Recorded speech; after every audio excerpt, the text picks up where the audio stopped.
This Sunday, Meet the Moment. Conversations with people who are having an impact in Washington and beyond. There are times where I feel like I'm all alone. Still, yeah. Olympic swimmer Michael Phelps opens up about his struggles with anxiety and depression. Being able to talk about mental health, which is something that, personally I struggle with almost every single day, and depression and anxiety aren't just going to disappear. Civil rights icon Ruby Bridges reflects on how she made history. I was thrust into the middle of a situation that no 6-year-old should be put in. And game changers. I feel like we just came to the end of all the excuses of why nobody likes women's sports, and it turns out everybody watches women's sports. Sports icons Sue Bird and Megan Rapinoe on how women's sports are breaking records. Don't you want to look like a genius? Like, this is how you can look like. Invest now. Get on board now. Help this grow now. Plus, fight for justice. I didn't know if he was innocent. I didn't know if he was guilty. Journalist Dan Slepian and JJ Velazquez share the 20-year journey that changed both of their lives. I am not an anomaly. There are hundreds of thousands of wrongfully convicted people on this earth, and they are suffering. And keeping the faith. NBC's Savannah Guthrie shares her journey to get closer to God. I'm just a regular human who has walked in faith and out of faith over years and years, and these are some of the things that I've learned. And I didn't learn them because everything went well. I learned them mostly when things went wrong. Welcome to Sunday and a special edition of Meet the Press. From NBC News in Washington, the longest-running show in television history, this is a special edition of Meet the Press with Kristen Welker. Good Sunday morning. For more than 77 years, Meet the Press has had a history of shining a light on people who influence our politics from outside of Washington. From Jackie Robinson to Robert Frost, Jane Fonda to Billy Graham, Carl Sagan and Gloria Steinem. This morning, we take a look back on our special series, Meet the Moment, and the conversations we've had this year with the voices outside of our politics, shaping conversations that matter. Swimmer Michael Phelps, the most decorated Olympian of all time, joined Meet the Press for a candid conversation about his battle with anxiety and depression and his advocacy for other athletes. Ruby Bridges, who at just 6 years old became a civil rights icon simply for attending her school, which was newly desegregated in 1960, spoke with us about the unfolding debate on book banning and whose stories can be told. JJ Velazquez, who was exonerated after spending 24 years in prison, wrongfully convicted for a murder he did not commit, joined veteran Dateline producer Dan Slepian for a conversation about their more than 2-decade fight to free Velazquez. Olympic gold medalist Megan Rapinoe and Sue Bird marked what may be the biggest year on record for women's sports in America. And today's show co-anchor Savannah Guthrie sat down for a very special conversation about her relationship to her faith. But we begin with Michael Phelps. With 23 gold medals, he is undoubtedly one of the greatest competitors alive. But that doesn't mean he doesn't have his struggles. In retirement, he's been using his voice to speak out about facing depression and anxiety and advocating for more mental health resources for athletes. I sat down with Phelps near his home in Arizona for a Meet the Moment conversation about how he's doing in his own mental health journey and what more needs to be done in the Olympic community. You have dedicated so much time to advocating for, to speaking out about mental health, your mental health, the importance of getting help if you are struggling. Before we dive into your advocacy, how are you doing right now, Michael? I'm good. Obviously, I have my days like everyone does, right? We go through ups and downs, and that's just life. I feel like I have more tools now to prepare me through the bumps or the roller coasters, like I call them, that I go through in my life. I'm enjoying it, right? Like, being retired again and being able to talk about mental health, which is something that, personally I struggle with almost every single day. And depression and anxiety aren't just going to disappear. Right? These are things that I have to adapt, and I have adapted throughout my life, and they are a part of my life. They're always going to be a part of my life. So it's finding the best way every single day to be the best version of me.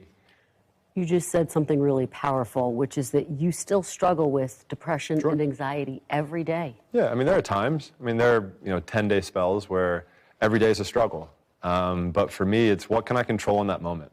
Throughout my career, I looked at myself as a swimmer and an athlete. Now I can look in a mirror and see a person, somebody that has feelings and emotions. I do think it's striking to hear you say you saw yourself as a swimmer, Sure. as an Olympian, not necessarily as a person. When did you first realize you were really struggling with depression? I would say probably 2004. 2004 was my first taste of post-Olympic depression. You know, coming off such a high, and it's basically you get to like the edge of the cliff, and you're like, cool, now what? Oh, I guess I got to wait 4 more years to have the chance to do it again, right? So, and for those who don't have a successful Olympics, those 4 years can feel like an absolute eternity. So for me, 2004 is my first, 2008 was my second taste of post-Olympic depression, because coming off of that high after doing something you set out to do your whole entire life. Right? Like my goal was to do something no one else had ever done before. Did you know it was depression, or did you just think I'm feeling a little off? I think at that point, you know, like I'll say as a male athlete, you know, like I could tell something was off. But I think I saw it as a sign of weakness, and if I shared anything about it, then it would give my competitors an edge. And I'm not trying to do that, right? Like, I don't want to give my competitors an edge. I'm trying to be better than anybody, period, has ever been. So for me, I looked at it as weakness. So for me, I had to learn that vulnerability is a good thing. And it was scary at first, but I learned that vulnerability just means change. And for me, it was a great change. But I do want to go back to that moment in 2014 Sure. Yeah. when you got a DUI. Yeah. You've spoken about this quite extensively. You say you were effectively locked in a room for 4 days. Yeah, 3-4 days. You had suicidal thoughts. Your family did rally around you. How did you find the strength to get help in that moment? Yeah, I mean, I think in that moment for me, you know, there's a lot of shame. And I just didn't want to really, like, I had the thought of, like, it was me that was putting my family through all of this stress and all of this. And I was just like, okay, maybe it's better if I just leave. And at the time, I was prescribed Ambien from our doctors on our team trips. And I was happy I only had three pills left. I took them all that night, and I woke up the next morning, and I didn't eat anything, drink anything for like 2 or 3 days. And after those 2 or 3 days, I didn't really want to talk to anybody. I didn't want to see anybody. It was kind of just to the point where I knew I needed help, right? Like, the thoughts that I was having were too much, and they were overwhelming, and they were scary. So for me at that point, I just checked myself into a treatment center. For 45 days? 45 days. What happened in those 45 days that made you stronger? Yeah, I basically got ripped apart. And I say that in, like, imagine like a motherboard of a computer, and you just take everything apart. You just kind of rebuild and talk about whether it's, you know, my childhood, things that I'm having difficulty times with, good things, and kind of just piecing it all back together. But you emerged stronger, not just emotionally, but as a competitor. Yeah. As I mean, well. look, like, I'm lucky to be here. I'm lucky to have everything I have. So I'm going to go down swinging no matter what. Like, I just had a conversation with, well, I might get choked up here. I just had a conversation with a buddy of mine the other day.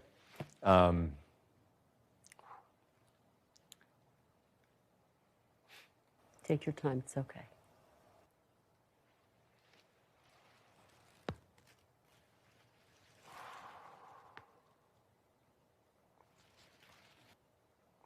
So for me, this is all fresh. So a friend of mine, he's my mental health buddy, and he knows who I'm talking about. I'll just say it. Okay, so Jay Glazer and I we're mental health buddies. We both struggle, and when we're both having our bad days, we go through similar ups and downs, and we do similar things when we're down, if that makes sense. Mm-hmm. And we both had this conversation the other day, because when it happens, for me, I reach out to him. When it happens for him, he reached out to me. And I have a couple friendships like that where we've kind of really been able to form a bond. And to what we were saying before is, I literally sent a text to him, and I was like, I'm never quitting, ever in my life. Like, that's not who I am. When you say I'm not a quitter, you mean you're not quitting? Anything.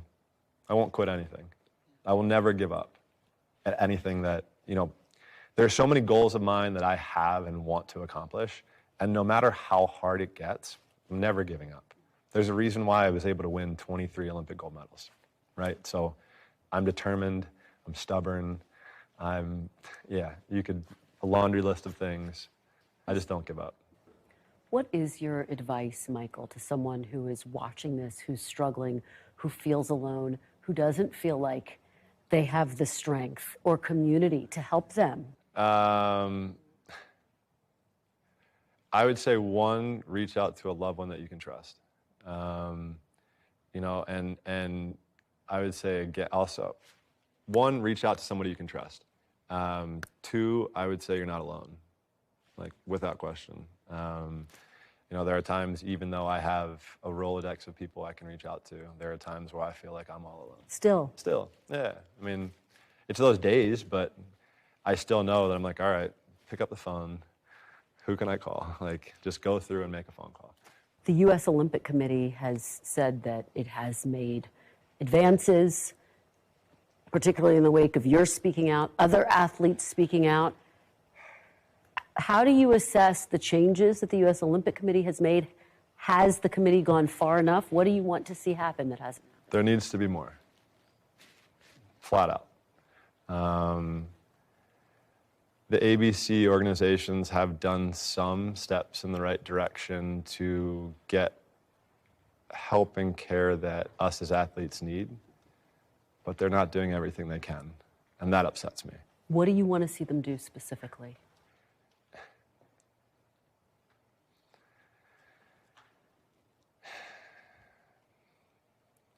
I want to see them put the athletes first.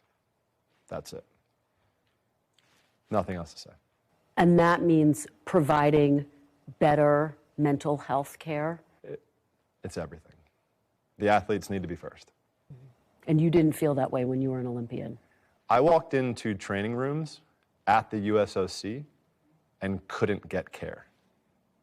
This is 6 months before the 2008 Olympic Games. You were denied care? I was denied anything. I couldn't get access. No physical trainer would help me.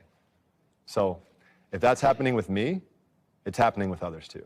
So if we're supposed to be these athletes that are representing our country, then put the athletes first. If one of the representatives of the Olympic Committee were sitting here instead of me, what would you say to them? Nothing that can be recorded. There's just a lot of emotions there.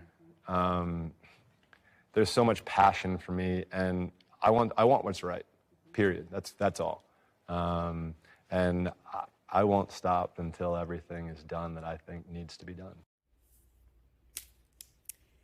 At just 6 years old, Ruby Bridges became a civil rights icon simply for attending her school, which was newly desegregated in 1960. Bridges and her mother had to be escorted by federal marshals under the loud jeers of segregationists who protested her pursuit of a basic education. Over the past 25 years, Bridges has been visiting schools around the country and replying to the letters of students who have sought her advice. Some of that correspondence is collected in a book, Dear Ruby, Hear Our Hearts. I sat down with Ruby Bridges for a Meet the Moment conversation. She describes the painful experience she had as a little girl, at one point using a racial slur, words she heard at the time, as she speaks in deeply personal terms. I want to start off by talking about this beautiful book that you have written in which you answer the letters that children have written to you. What do you hope people will take from your book? You know, it took me back to being 6 years old and thinking about what I was going through. And I think we as adults, we underestimate the minds of our little ones, because I know that I was having these really grown-up adult thoughts. I mean, I was thrust into the middle of a situation that no 6-year-old should be put in. And I was really thinking about all those things. And so when I started to read some of these letters, I thought, wow, things really haven't changed all that much. We are still underestimating our kids. They are still concerned about grown-up issues.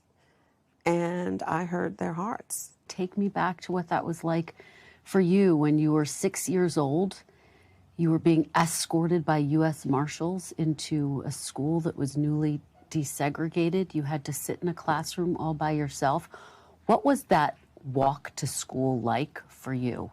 You know, my parents never explained to me what I was about to venture into. The only thing they said is, Ruby, you're going to go to a new school today and you better behave. And living in New Orleans and being accustomed to Mardi Gras, I mean, you know, we see that during Mardi Gras. Huge crowds screaming and yelling. So I often say what protected me was the innocence of a child. I thought that day I was venturing into a Mardi Gras parade. So I wasn't afraid. It took a while before I really found out that the crowds were out there for me. And that happened when I finally had an opportunity to meet another child. Tell me about that. Well, kids were being hidden from me. There were some white parents who tried to send their kids to school with me, but they were never protected by federal marshals like I was. So they had to cross that picket line, and they were being attacked.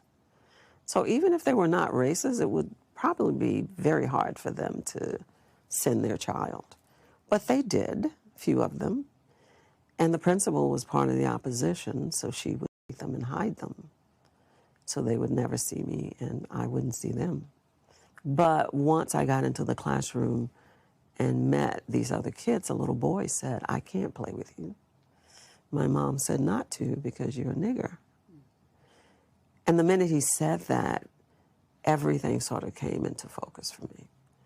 That it wasn't Mardi Gras, that the crowd out there was out there because of me and the color of my skin. After you realized what these crowds were saying to you, how did you feel going to school every day, walking past them? What was that like for you? I would not really focus on them. I would block them out. And mainly because I loved school. I never missed a day. And that was because of my teacher. I had an amazing teacher who came from Boston to teach me. She was white. Barbara Henry. Barbara Henry. I mean, there were days when if you opened the window, because we didn't have air conditioning, you could hear them screaming and shouting and chanting. And she would go to the window and close the window and say, oh, today we're going to have music. You know, it was little things that she did that made me love school. I knew that if I just got past the crowd, that it was a short walk and into the building, I was going to have a great day. What goes through your mind when you hear these debates unfold all in schools across the country about what should be taught, what should be read, what shouldn't be, access to books? What do you think about? Well, I think that's ridiculous. I mean, most of my books have been banned. And the excuse that I've heard them give is that my story actually makes, especially white kids, feel bad about themselves. But I believe that it's just an excuse not to share the truth, to cover up history. But I believe that history is sacred, that none of us should have the right to change or alter history in any way. Are you afraid that not just your history, but the history of civil rights is being threatened in this country? Yes. Those things are what we live with today. The history, all the subject matter that they want to ban, it's happening in the world. We cannot live in a bubble, put blinders on like it's not happening. And if we think that we are actually fooling our kids by banning books, oh my God, where are we really? Because kids have computers, they have so much information at their fingertips. I have to go to my grandbaby to say, tell me what's happened, open my phone, do this, whatever, all of us. So we're not hiding anything from our young people. If you could talk to the 6-year-old Ruby Bridges, what would you say to her on that first day of school? I would just say, Ruby, it's okay, don't worry. It's all going to be fine. It's going to work out. When we come back, the fight for justice for the wrongfully convicted. JJ Velazquez spent more than 20 years behind bars for a crime he did not commit. I am not an anomaly. There are hundreds of thousands of wrongfully convicted people on this earth, and they are suffering just like I suffered, and they're not being heard. Welcome back. And now a closer look at our justice system. Veteran Dateline producer Dan Slepian first met John Adrian Velazquez, or JJ, in 2002 when he was already serving time for a 1998 murder he did not commit.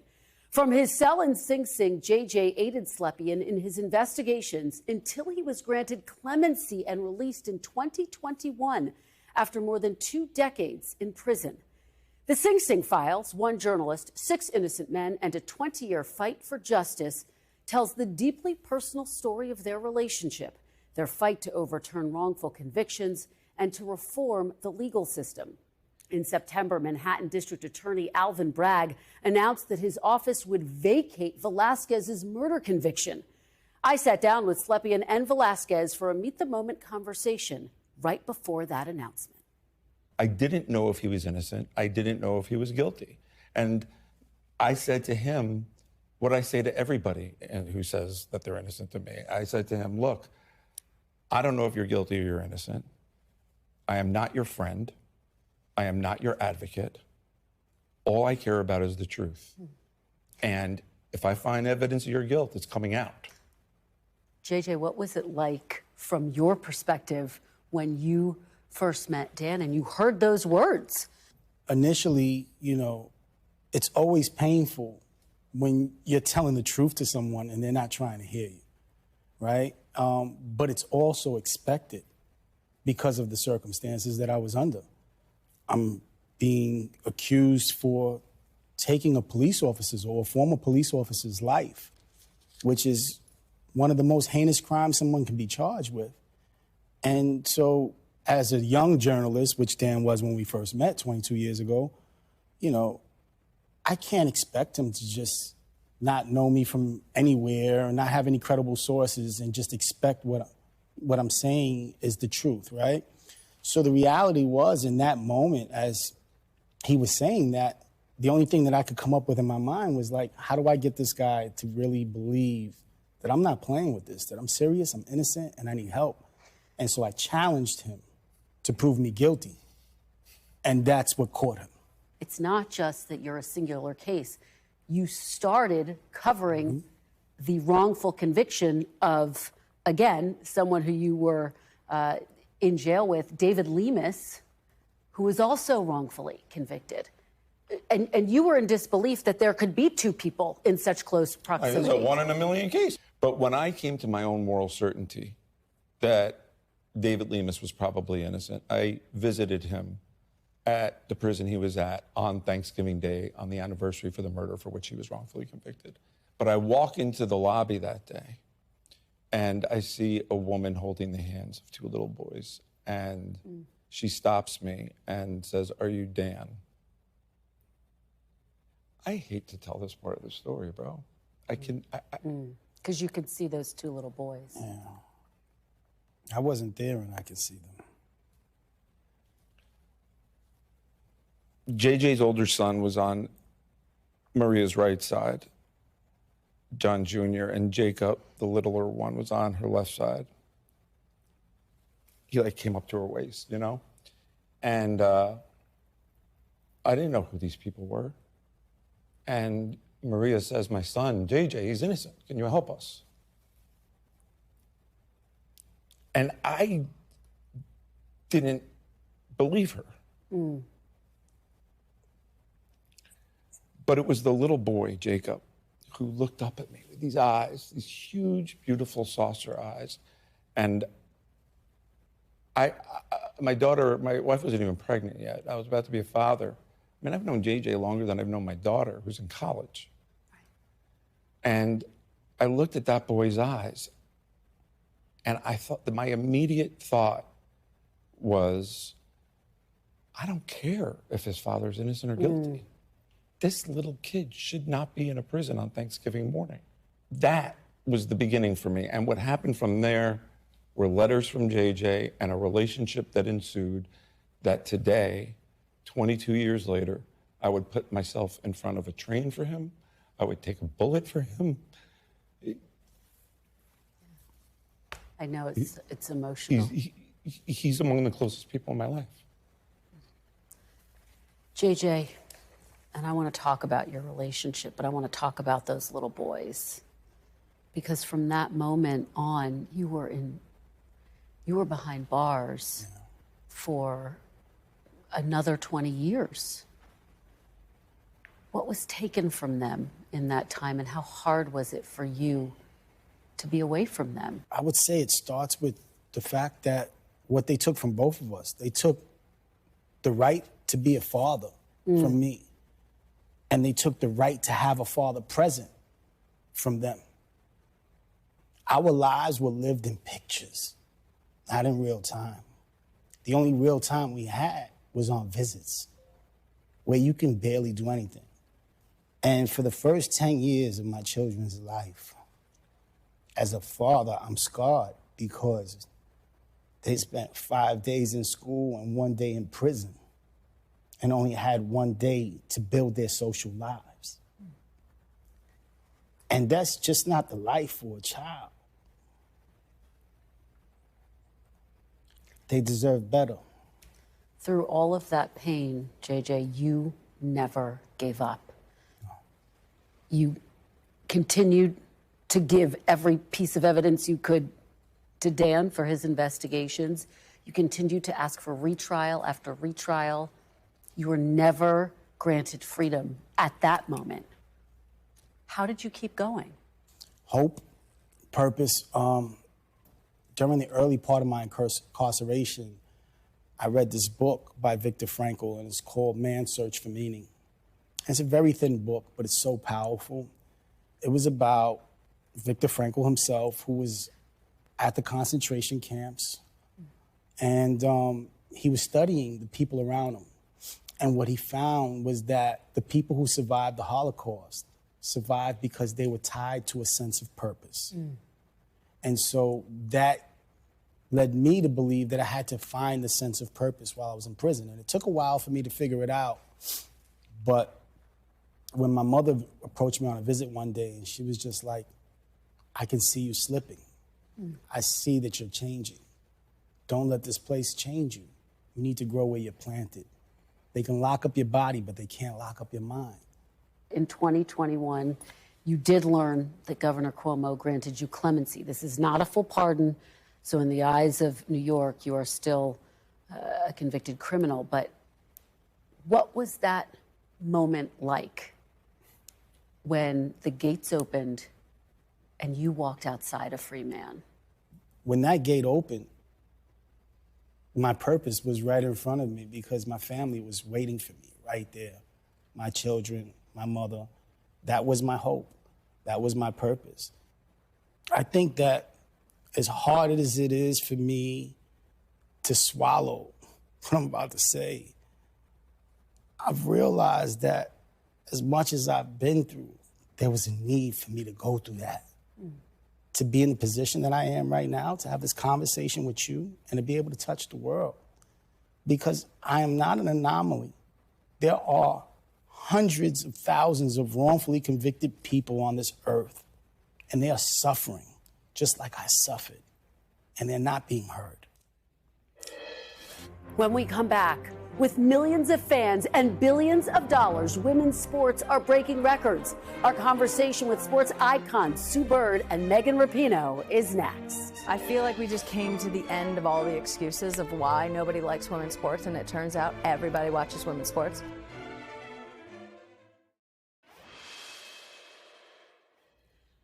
Welcome back. 2024 has marked what might be the biggest year on record for women's sports in America. From the WNBA finals breaking records for viewership to American women winning more than half of the country's gold medals at the Olympics in Paris. If American women were their own country, let's talk about where we are in women's sports. The women's NCAA basketball tournament had more viewers than men's this year. Women made up 50% of Team USA for the first time in Olympic history. Megan, when you think about those numbers, what does that say about where we are as a country? Well, you always say this, but everybody's catching up, right? Everybody knows now what we've known for a long time. Like, when Sue played in the Final Four, her stadium was sold out. And, like, that was already happening then. The U.S. women's national team been winning gold medals for a long time. U.S. women in the Olympics have dominated for a very long time. And now you're seeing the investment match the quality and the ability of the players. You're seeing the investment match the appetite that the fans have and the demand from the fans. The demand from the fans has been there the whole time.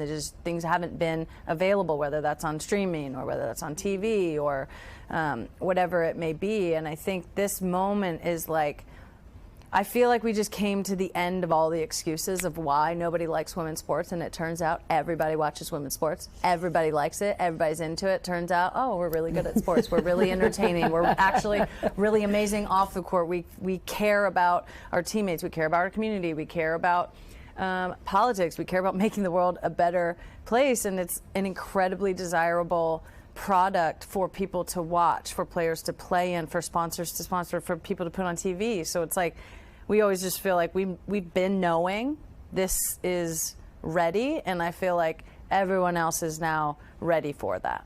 And I think about other stars like Caitlin Clark, Angel Reese, these women who are now, like the two of you, Superstars, in the spotlight, and Yeah. superstars, Yeah, and superstars. just at the top of their game.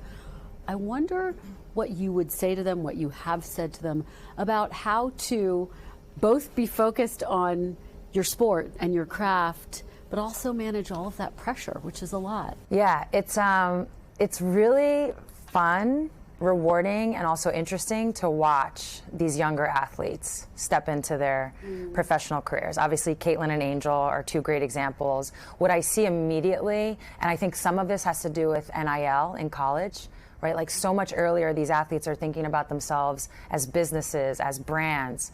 And it's amazing because they're carrying that with them to the WNBA, and so everything's just bigger. They just seem so much more self-aware in that way, in a business sense, than I ever was at that age. I would say that you ever were, because that just wasn't our worlds, right? But now they're in that world. And so my only advice is usually just to make sure they keep basketball the main thing, because at the end of the day, that is your vehicle.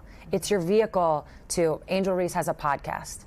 It's her vehicle to be a podcaster, right? Whatever Caitlin ends up doing, it's the vehicle to get you to that point. So you always want to make sure that part doesn't fall off. Well, and of course, sports is a business as well. Last year, Deloitte forecasted that 2024 would be the first year that revenue for women's elite sports would surpass $1 billion. But where do you put it in the arc of what you are hoping to accomplish? Does more need to be done, and what more needs to be done? Megan and I talk about this all the time, is a lot of times we're not looked at based on our potential, right? Whether it's a young athlete, somebody who has already accomplished a lot, it's never like, oh, let me invest in this and see what happens in 5 to 10 years because I see something. It's always, okay, what have you done, and do you deserve to be paid now based on what you did do? But never looking to the future. I would challenge corporate sponsorships, so companies, businesses, TV networks, to start looking at us based on our potential, what they think is going to happen, not, well, let's wait and see in a couple years to see if this is real. What is your message, if you could speak to lawmakers, to people who have the ability to change things, not just in sports, but across all industries?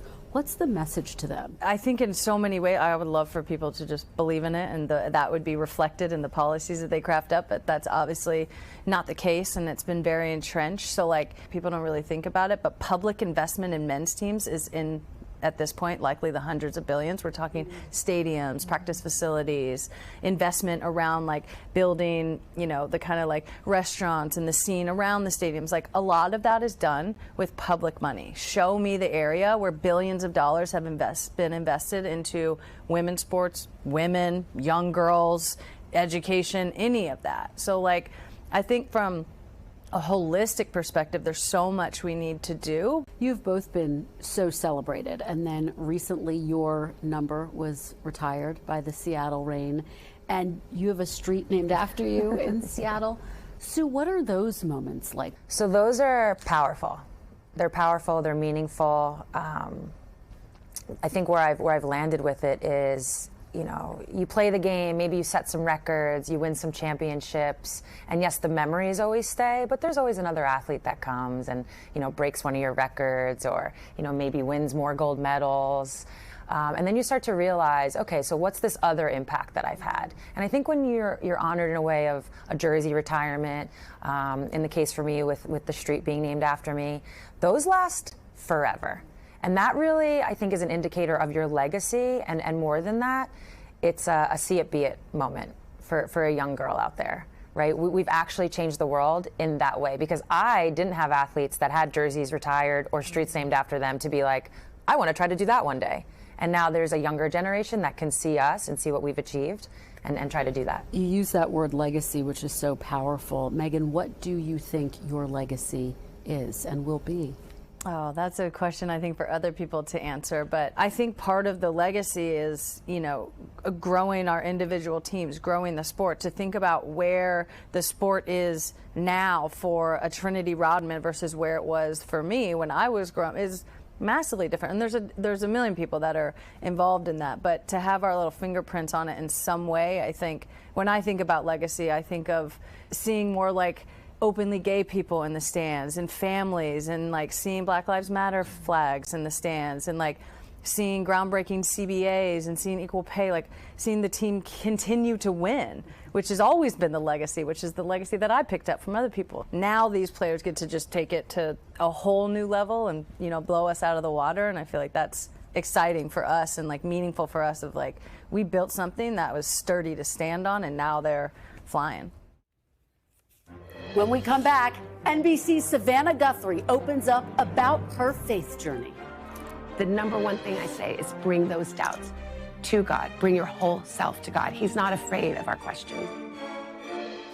And next, poetry from one of the greats, Robert Frost. Our Meet the Press Minute is next. We all write poetry because poetry has been written for 10 or 20, 30, 40,000 years. And it's in us, rhythm and meter.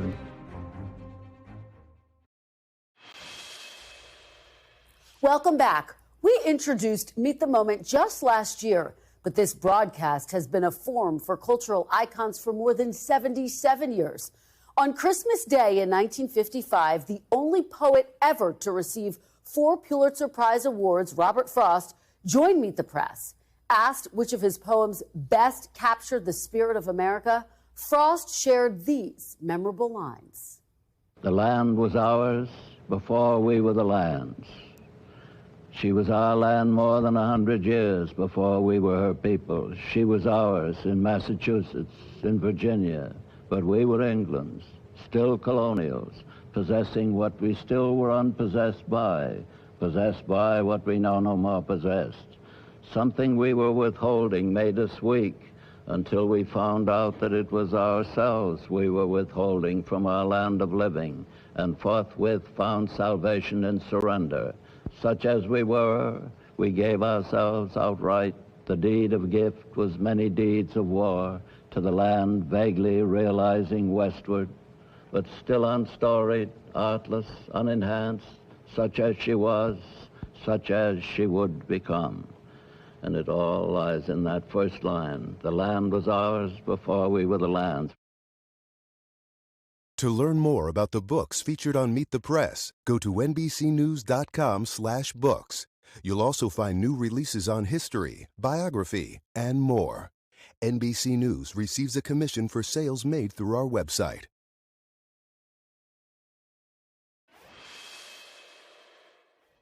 Welcome back.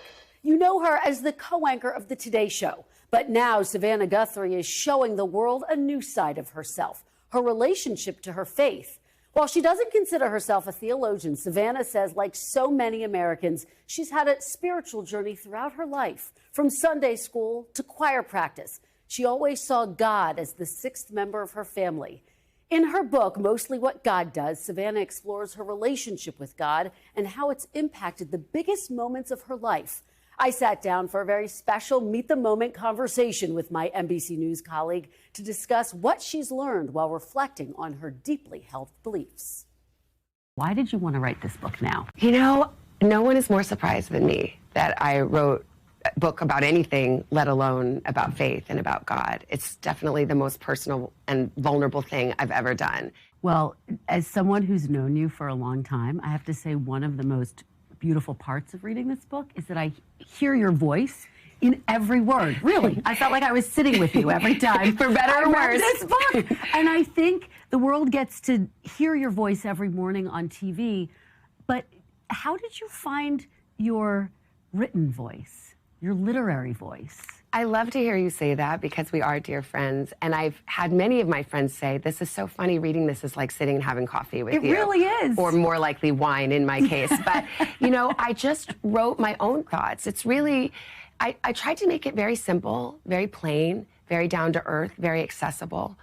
It's not a religious tome. I'm the first to put the disclaimer on saying, I'm not a biblical scholar, I'm not a theologian. And I'm not offering myself up as some great example of piety or religious learning. I'm just a regular human who has walked in faith and out of faith over years and years. And these are some of the things that I've learned. And I didn't learn them because everything went well. I learned them mostly when things went wrong, mostly when there were disasters, and disasters often of my own making. And the thrust of the book is very simple. It's simple, but it's not easy. It's called Mostly What God Does. And the rest of the sentence is, mostly what God does is love you. As you say, you are a person of faith. You grew up with God as the sixth member of your household. You say, what do you say to people who feel like they've lost their faith? How do they find it again? I understand. And I think God understands. We live in a broken world. This is not the world that God intended. And there are hard questions. And I try to talk about those things. Where is God in a world that looks to be full of injustice and despair and suffering? Whether it's what we do in our business by looking at the news every day, or whether it's lives lived where disappointments mount and heartbreak comes and struggle seems constant. I ask those questions. What are we supposed to believe about God? How are we supposed to find him? I don't answer all the existential questions of the universe that are unanswerable. Spoiler alert. If I did, the book would probably be longer and I'd charge more.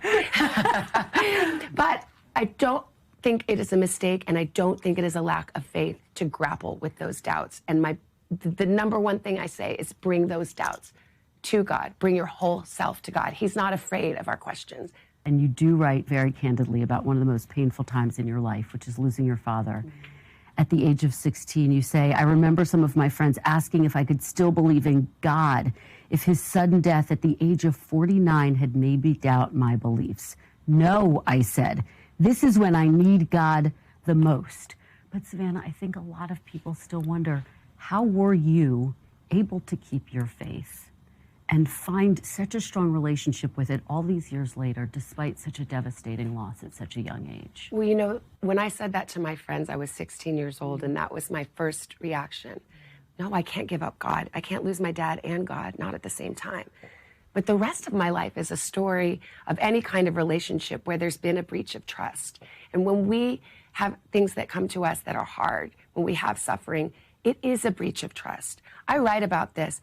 I don't think that God is the author of evil, suffering, and death. This is not the world that he intended. But the fact of the matter is, and this is what's so difficult, this is the crucible of faith. For whatever reasons we cannot possibly understand right now, he does permit it. This world is still going on in a broken way that is full of heartbreak. And it is very understandable to ask, where is God in those moments? And that is what my life has been about, asking those questions. And I think that what I've learned is it is a relationship. I believe, and this is my leap of faith, that we will one day have a better world on earth as it is in heaven, the one intended. But until that day, we are asked to believe and just draw close to God and believe that he will draw close to us. You're very candid about the moments in your life when you did not feel close to God, when you could not access your faith. You are doing the hard work. You started that very early with Vale by taking her to church. And I love your mom sent the hymns to you to listen to on your CD. People keep asking me, do your kids go to church? I'm like, yes, I drag them to church in the grand tradition of all of us who are dragged by our ears on Sunday morning. Yes, I do. And you do the work yourself. You have to do the work, but you're right, it's very candid. I write about taking not months, not days, not a few weeks, but years in which, yes, I believed in a distant kind of way, but it's not like I was waking up every morning doing Bible study or had some pious practices or was even living a life that I would want to hold up to some religious scrutiny. No, I was a regular person. And there were times in my life where I was disappointed with the way things had turned out, that I probably did blame God, and I just kind of checked out. And what I learned is that it doesn't matter how much we think of God. It does not matter what we think of God. It doesn't change how he thinks about us. It does not matter. It does not change how he treats us. So this is the big, I think, for me, the big aha, the big message of the book is mostly what God does is love you. And his love has nothing to do with our thoughts of him. It has nothing to do with our actions, good or bad. It has nothing to do with who we are. It has everything to do with who he is. And you say that having children made you understand God's love for you. How did that revelation happen? I mean, you know this, being a mom is a revelation in every single way.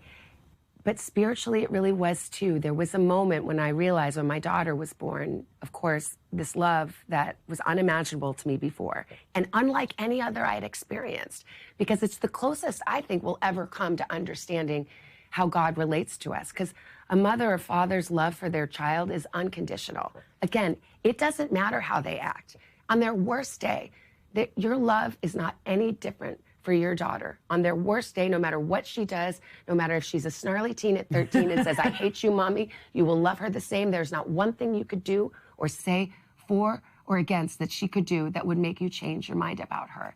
When you realize that that's how God feels about us, it's stunning. It's stunningly intimate and tender. It's almost too good to believe. And Savannah's children's book, Mostly What God Does Is Love You, will be out in February. That is all for today. Thank you so much for watching. Happy New Year. We will be back next week because if it's Sunday, it's Meet the Press.